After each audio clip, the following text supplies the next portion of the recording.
Mayor Molly Rawn is marking a full year in office as Fayetteville's first female mayor. Yeah, she delivered the State of the City address highlighting this year's progress, housing, and infrastructure.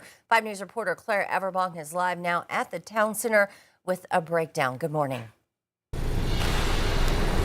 Good morning, Joe. Good morning, Tiffany. Mayor Rawn touched on multiple issues in her address here last night, including infrastructure, public safety, public transit, and housing, as well as a bond measure that she hopes voters will approve this March. She says that housing continues to remain a top priority for the city.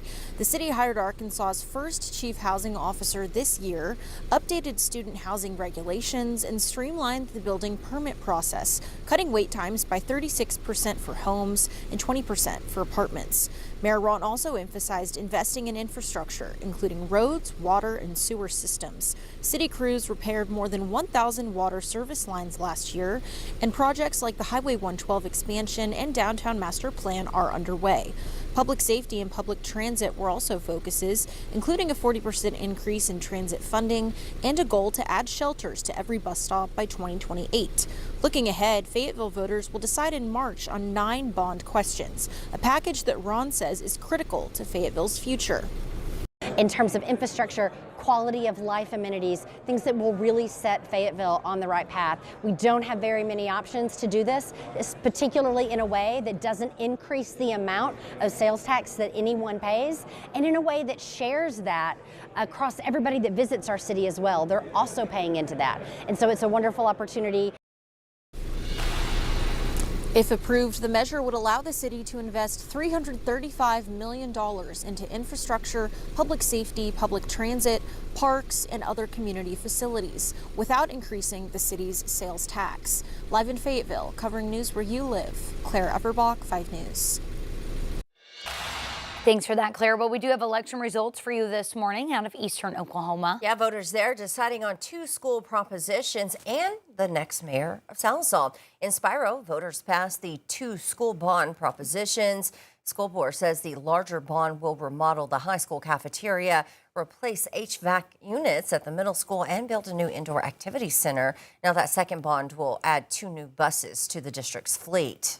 In Sallisaw, let's take a look there. Marley Abel is the new mayor. She took home more than 50% of the votes. Well, Fort Smith City directors are considering restarting the spay and neuter voucher program. On Tuesday, they approved putting the issue on a future agenda to decide if the program will be brought back and how much it will get funded. $375,000 was allocated for the program for 2024 and 2025. It ran out in December with no new funding planned for this year. I think this has been a good program for us, but is this our number one priority of all those things? I mean, we talked about police, fire, all those things. When the community is reaching out to us overwhelmingly in favor, this was a highly utilized program. I'm surprised it was something that was cut from the budget. The program offers qualifying pet owners $100 to have their pets spayed or neutered. A man charged with capital murder in the death of his wife is set to appear in a Benton County courtroom this morning for an initial bond hearing. Terry Rodacker was arrested after the death of his wife Barbara in Bella Vista. Police say they found her dead during a welfare check at their residence on Sunday. Both Barbara and Terry are in their 80s. Police say they're treating this case like any other investigation. We conducted this investigation like any other homicide, and it was the same outcome. You know, this is nothing different was done just due to their age. Well, that bond hearing is at 10 a.m. this morning. Of course, we'll bring you any updates right here on 5 News. 6:36 this morning, the search for Nancy Guthrie, the mother of Today Show co-host Savannah Guthrie, continues, entering day 11 now. Overnight, the FBI department said it had conducted a search at a house in Rio Rico, Arizona. It's a community near the border that's about an hour south of Tucson, and that a person had been detained in connection to the case during a traffic stop. Hours later, the person was released, claiming he works as a delivery driver and that he didn't know who Nancy or Savannah Guthrie are. I don't follow the news. I hope they get the suspect, because I'm not it.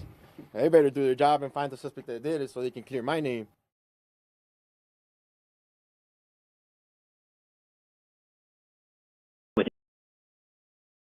Gloves outside Nancy Guthrie's home, which was captured by a security camera. You can see that footage here the night she went missing.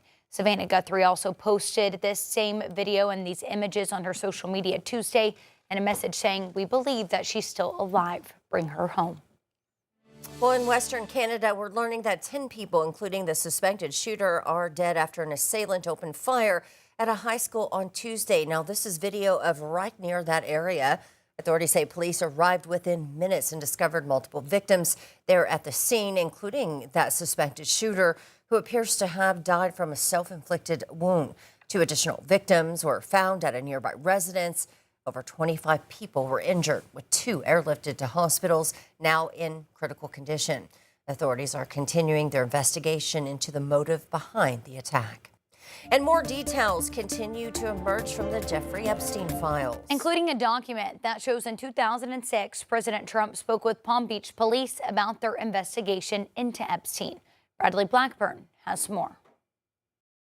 The newly surfaced record suggests 20 years ago, President Trump told the Palm Beach Police Department about Jeffrey Epstein. "Thank goodness you're stopping him. Everyone has known he's been doing this."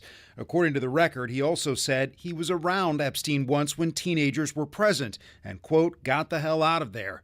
The president has said he was unaware of Epstein's crimes. What did Jeffrey Epstein mean in his emails when he said you knew about the girls?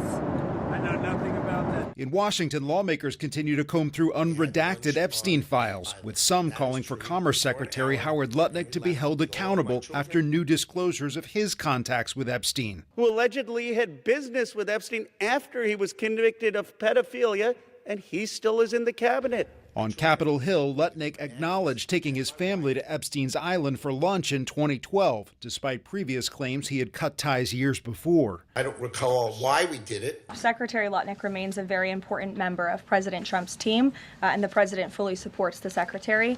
The White House was also asked whether President Trump is considering a pardon for Epstein co-conspirator Ghislaine Maxwell. The press secretary said it's not something he's considering. Bradley Blackburn, CBS News, New York.